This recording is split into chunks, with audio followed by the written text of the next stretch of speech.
Okay, I want to look at the basic pass rush and look at the defensive ends and the defensive tackles. You'll notice with the defensive ends, they're not going to run a wide arc, and the defensive tackles are not going to push the pocket. So let's look at this real quick.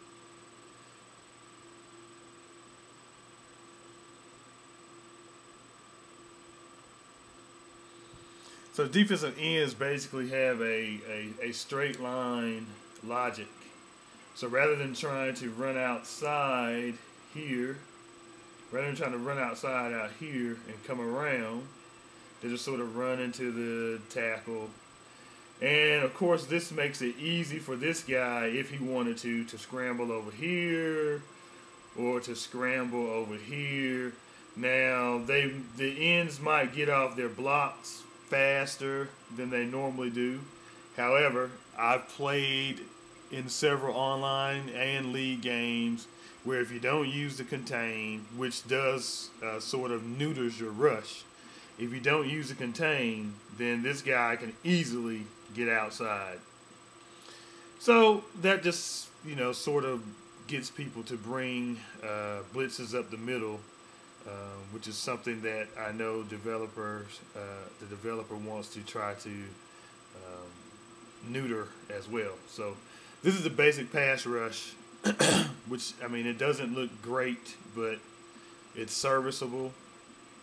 Again, you'll see the defensive ends sort of just go right into the tackle, and they don't try to go around them.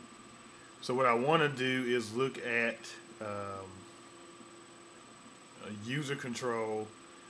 I will user control the defensive end and show how it should look, how the AI players should be rushing the quarterback, trying to get around offensive tackles rather than running straight into them. So let's look at some clips of those and see how that would look, and how that would change the behavior of the quarterback.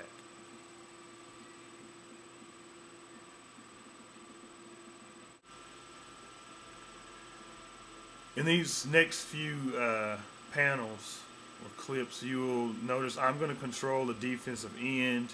I have my user created rookie here in Sergio Kendall, and of course I have T-Sizzle on the other side. And the key is going to be my engage point. Now I'm going to just briefly in this particular frame show what the engage point will be most of the time. Most of the time I'm going to, on the snap, I'm going to get up the field, run up the field right here. Now notice where the quarterback is in relationship to where I am with the defensive end. And my engage point is going to be somewhere like right around here. So now the quarterback definitely cannot run laterally past Kendall. If Suggs were to do the same thing on the other side, and if we got any push up the middle, the only lanes that the quarterback would have would be this little lane right here, this little lane right here, and then there would be one on this opposite side as well.